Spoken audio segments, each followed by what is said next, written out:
This is a Lenovo ThinkPad T420, a business class laptop from 2011.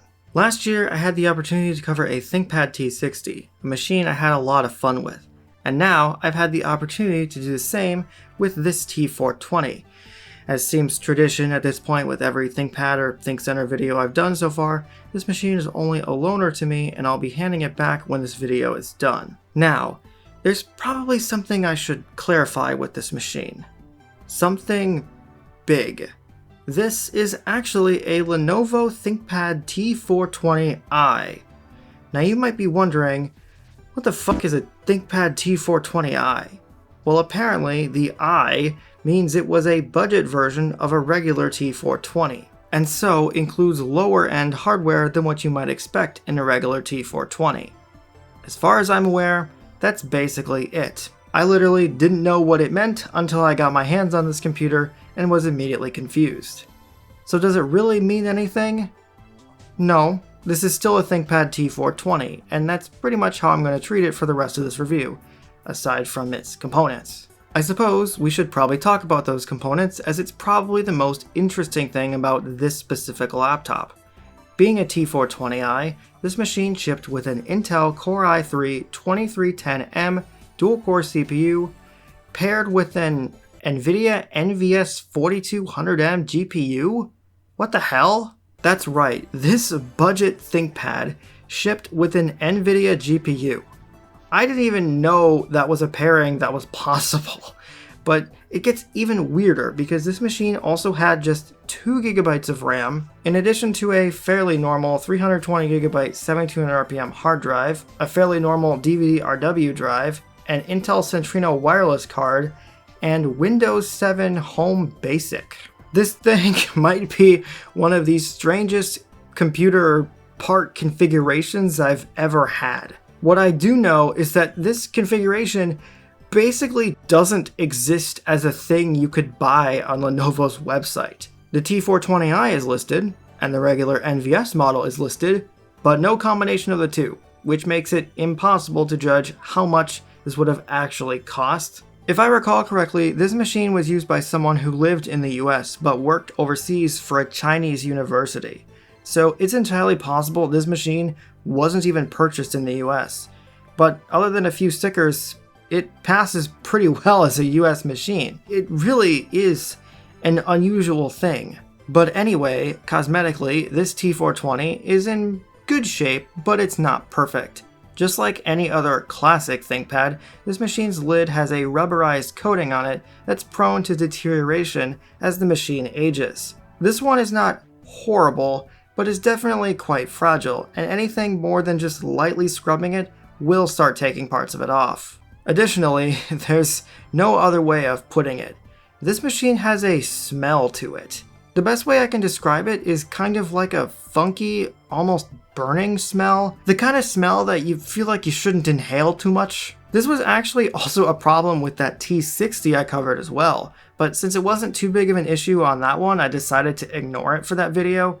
Here though, it was quite prevalent until I cleaned out the cooling fan, and then it was better, but it's still not fully resolved.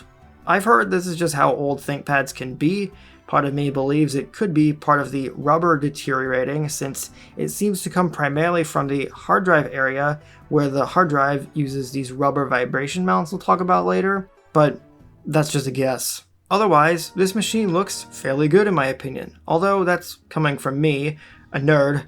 Most people would look at this and not give a shit. The obvious comparison here would be the Dell Latitude E6420 I already covered a few years ago, and in this case, I think the Lenovo just looks better. It seems cleaner. The Dell feels almost overstyled, like they were trying too hard.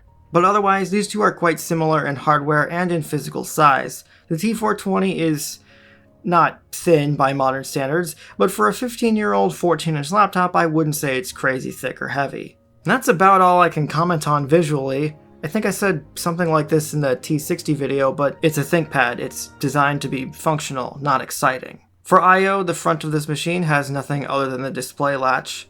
The right side has a headphone jack, the DVD drive, a wireless on-off switch, an express card slot, an SD card slot, 2 USB 2.0 ports, with one of them also acting as an eSATA combo port, and a Kensington lock slot. The rear of the machine has the modem, a powered USB 2.0 port, the battery, the charger port, and a rear cooling vent, and the left side has another cooling vent, a VGA port, Ethernet, a DisplayPort connector, one more USB 2.0 port, and the hard drive. I already talked about the lid deteriorating earlier, so I don't need to talk about that anymore.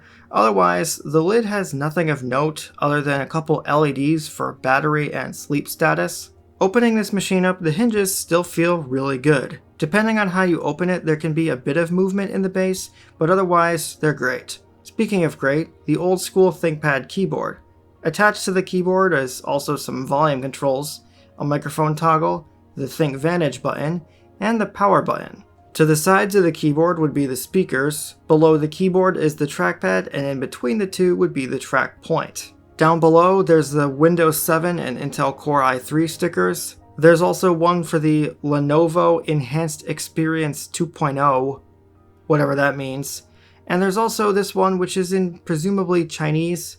And on the other side of the palm rest, there's also a fingerprint reader. The display is a fairly typical 14-inch 1366 by 768 matte display. There's also a webcam and microphone that are offset for some reason. Maybe that's just where they could fit them. Next to the branding are some more LEDs for Wi-Fi, Bluetooth, and hard drive status. Strangely, there is no battery LED here. So if you can't see the battery status in the operating system, you have to move the lid to check. They could give you a Bluetooth LED that does nothing, but they can't give you a battery LED? Seriously?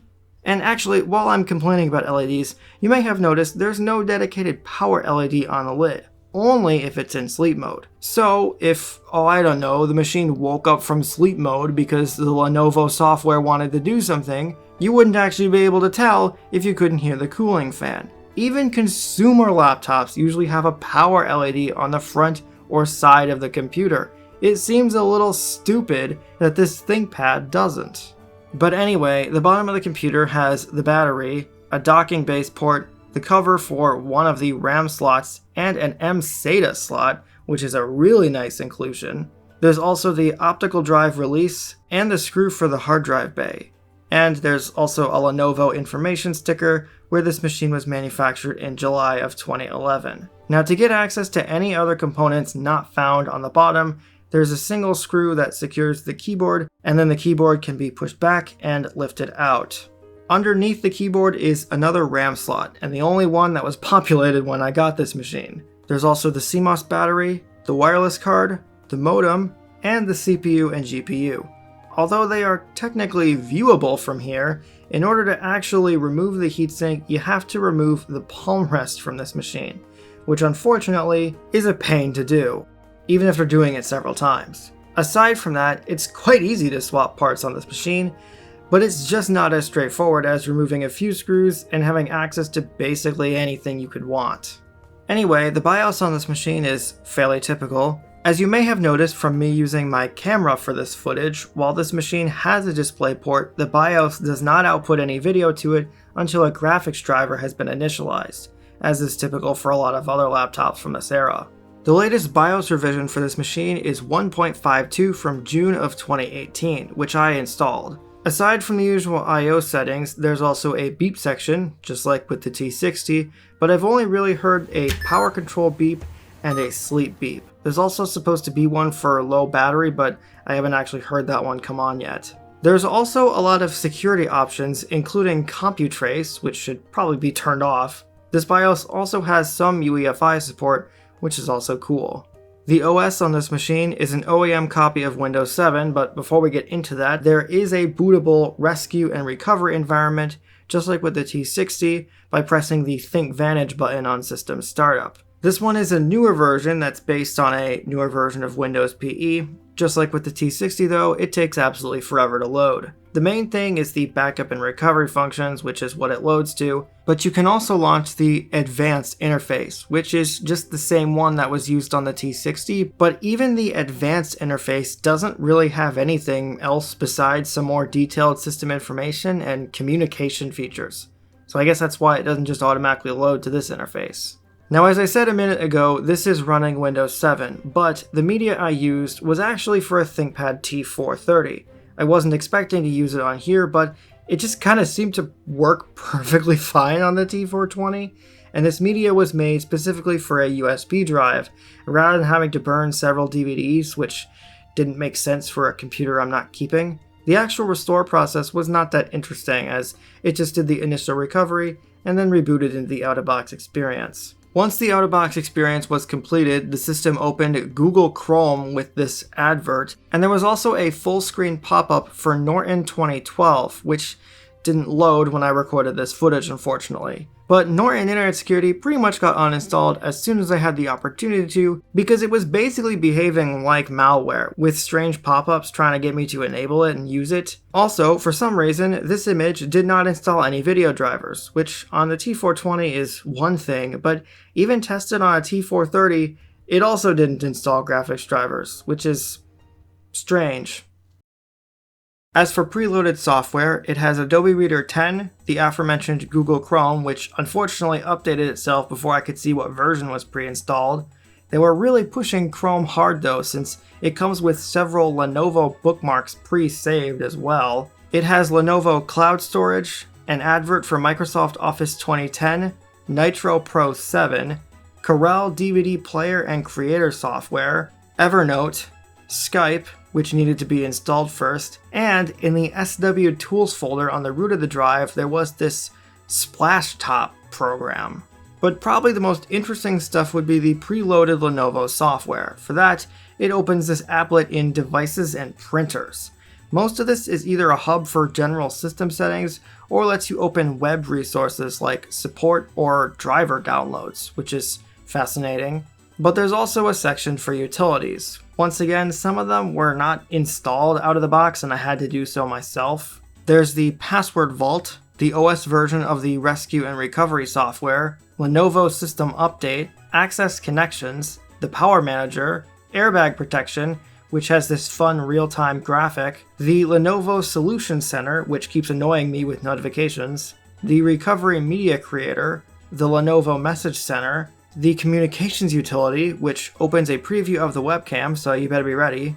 And finally, this thing called Simple Tap, which also opens if you select ThinkVantage Tools in the Start menu. This basically seems like a more streamlined way to do things like look at web content. The only reason I could possibly think of why this is even here is that it was 2012 and the iPad was a big deal and some people thought that's where the industry was going. And of course, as we know, that's where the next version of Windows was heading. But it doesn't appear to be an environment that you can just boot up with a separate button. It just seems to be an environment that runs on top of Windows. So I don't get what's the point of using this when you could just, I don't know, use your computer normally. Finally, for OS quirks, there is a second default theme for some reason.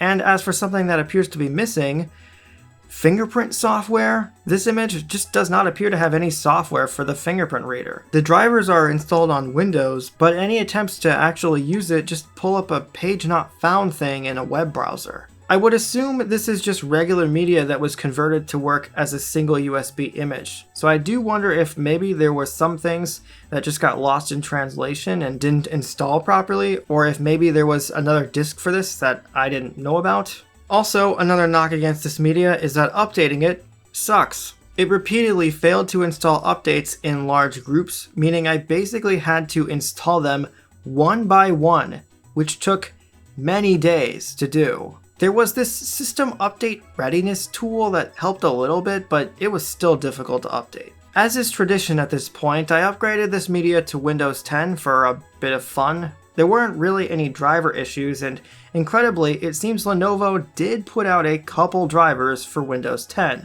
which is pretty crazy when you consider the Latitude E6420 driver support stopped at Windows 8.0. Just like with the T60, some of the Lenovo software broke throughout the upgrade, but in general, it handles Windows 10 perfectly fine, although I would upgrade the RAM if I was actually going to use it on here. I suppose it's time to talk about system performance. Now currently, this machine's performance is not too bad. because I upgraded the RAM and put in an SSD. When I first got my hands on this computer, it was pretty rough. This thing had a crapped up install of Windows 7 Enterprise that was used up until about 2016, and with only 2 gigabytes of RAM took, I'm not exaggerating when I say this, about 10 to 20 minutes to fully boot up. Doubling the RAM to 4 gigabytes did a lot for this machine alone, but even after an OS reinstall, it still felt super slow with the hard drive. And that's where the mSATA SSD came in.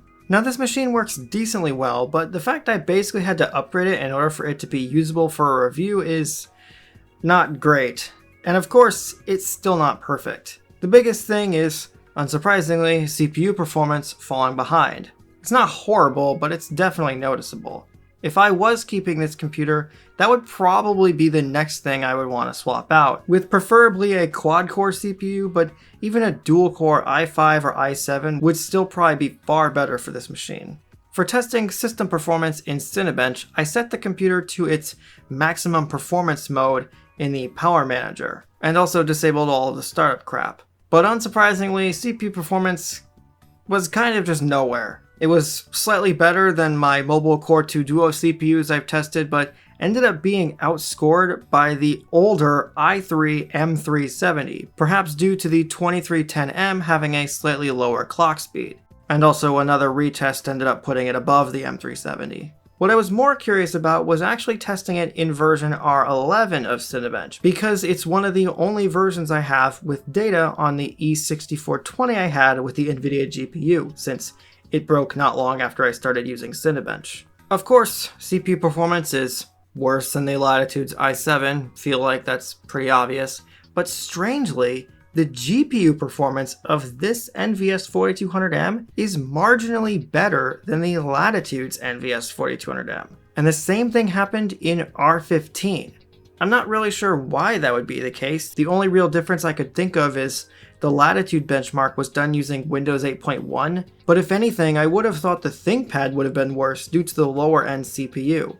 Comparing the two side by side afterwards, it seems the ThinkPad's GPU clock speeds are slightly higher than the Latitude's, which could explain that result. Obviously, by modern standards, this machine's GPU performance is nothing special, and of course, it wasn't designed for gaming or anything like that, but I still think it's a nice inclusion over regular integrated graphics, and gives this otherwise pretty underpowered machine some extra juice. And also, I think it's hilarious on a budget version of a computer. On the topic of performance, let's talk about system thermals.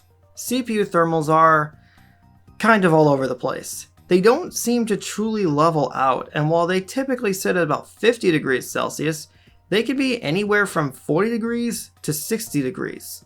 Of course, using the machine bumps that up to about 60 degrees at minimum, and doing intensive web browsing in my test here got the machine to about 75 degrees. To clarify, this is after repasting the CPU. It doesn't seem to go much further than that though, with it peaking at just over 80 degrees in benchmarking. So it's not really impressive, but it's also not horrible either.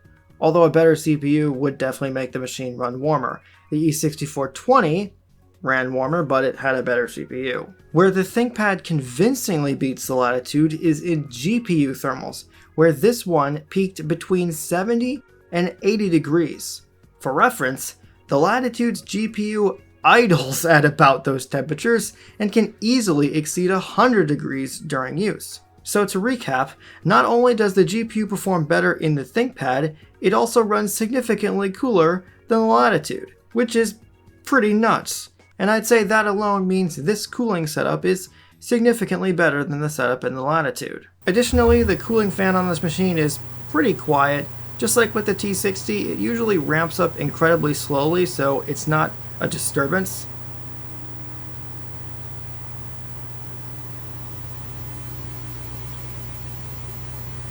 And while there is a slight whining noise coming from the fan, it's otherwise not really noticeable at all. It typically sits at this level for normal use, but it will increase more during CPU intensive tasks.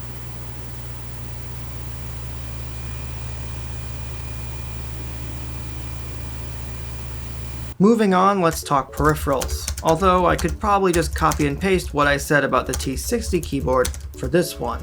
This keyboard is easily one of, if not the best laptop keyboards I've ever typed on. In fact, this one feels even better than the T60 I reviewed, where there was one small spot on that keyboard with a bit of flex. There's no such thing with this laptop. This keyboard it feels good. There's no other way to describe it. There's no chassis flex at all. It feels really solid. The key travel feels good. It sounds nice.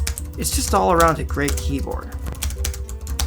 The trackpad, not so much. The first problem is that just like with the lid, it's finished in a rubber coating that's prone to wear with use, especially with something that you're literally rubbing with your finger all the time. When that coating does start to wear, it makes the whole trackpad just look and feel gross.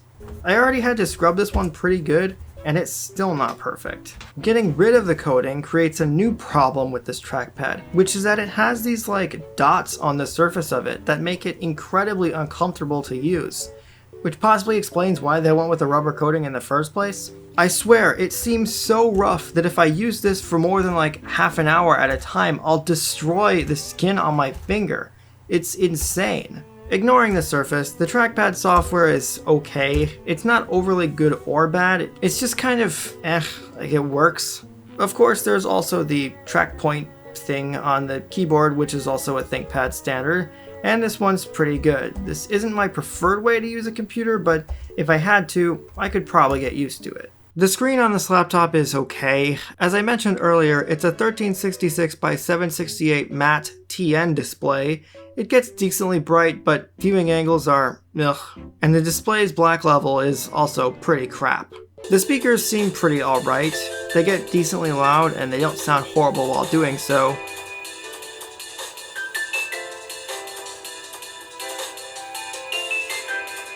I'd almost say this is a case of them sounding better in person than through my microphone, but oh well.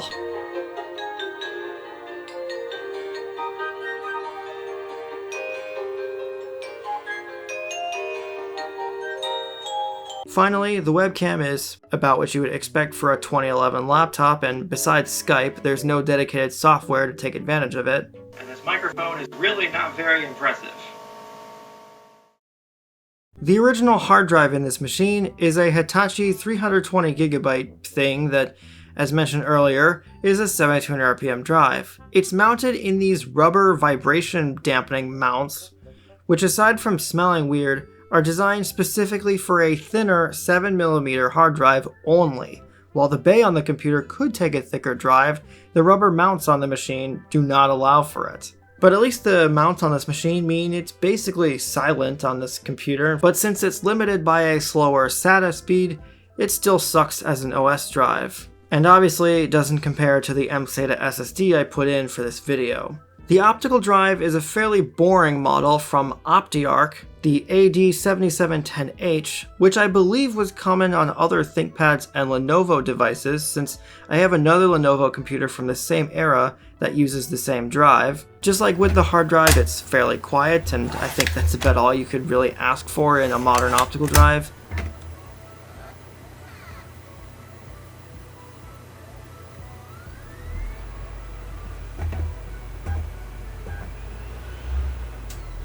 So instead I'll focus on the specifics of this optical drive bay. Just like with the T60, this is an enhanced Ultra bay, and so it's a bit stricter on power control for the drive and has an easy release system, but it's a lot worse than the T60's. There's a locking switch that doesn't actually stay in place on my unit. I'm not sure if that's intentional or if this one's broken, but it means removing the optical drive is a two-hand job. Why? This is just straight up worse than the T60 and even the E6420, which still has its release on the side. The wireless card is a unit from Intel. It's branded as a Centrino Wireless 1000 card in software, and it's alright for its age, but by modern standards, it's quite limited since the best it can do is wireless N speeds. Last but not least, this laptop's battery. This is not something I expected to be very interesting, and if you don't care, then you should probably skip to this timestamp because there ended up being way more to this than I thought. As far as I can tell, despite not having a Lenovo logo on it anywhere, it is a genuine battery since it has Lenovo part number markings on it. The Power Manager claims this battery was manufactured in 2020 and first used in 2021. I don't know if I actually believe that, but I definitely think this battery was replaced at some point. It's a 56 watt-hour battery that, according to the Power Manager and also Hardware Monitor, was about 10% worn. The Power Manager has several different power modes to choose from, but to save time, I decided to test the battery using only the maximum performance and maximum battery life modes, and we can assume that any other mode would basically fall in between those two. First I did maximum performance, starting with just idling on the desktop without doing anything else. The Power Manager predicted that in this mode the machine would run for about 2 hours and 50 minutes before running out of charge, and based on my battery testing up until that point, I believed it. So I let the test run while I went to do other stuff. When I came back around the 2 hour 50 minute mark, thinking it would run out of juice, it got to about 7% charge, and then kept running for almost another 50 minutes, for a total runtime of about 3 hours and 40 minutes. Needless to say, it was genuinely shocking at how off the calibration on this battery was. And there's another part to this too. Did you notice something unusual just before the machine went into hibernate mode? Take a look at the full charge capacity. It increased from 49 watt hours to 59 watt hours. This was incredibly confusing, as in all of my years of tinkering with computers, I don't think I've ever seen that happen before. Still being a bit suspicious of this battery, I charged it back up and moved on to the next test, where, still in maximum performance mode, I ran a 720p YouTube video on loop until the computer ran out of battery. For reference, I used my Big Longhorn video, which is a 2 hour and 4 minute video. The Power Manager predicted the computer would run for about 2 hours and 10 minutes, so in theory it should make it through about one loop of the video. At about 2 hours and 5 minutes, it once again hit 7% charge and a low battery warning appeared. But once again, it ran for another 20 minutes after this warning came up, for a total time of just under 2 hours and 30 minutes. And again, right before it went into hibernation, the reported capacity of the battery increased from 59 watt hours to 69 watt hours. I then set the machine to maximum battery life, you can probably imagine what this does, and did the test again. Power Manager predicted the machine would idle on the desktop for about 4 hours and 40 minutes, but this time it actually overestimated as it shut off just before 4 hours and 30 minutes without sitting on 7% for a long time. And this time, the reported capacity dropped from 69 watt hours to 67 watt hours. Before I did the last test, I thought I would give the battery gauge reset feature of the Power Manager a try, just to see if that would change any behavior of the battery. This doesn't appear to be an actual battery recalibration feature, but rather it's just a thing in software.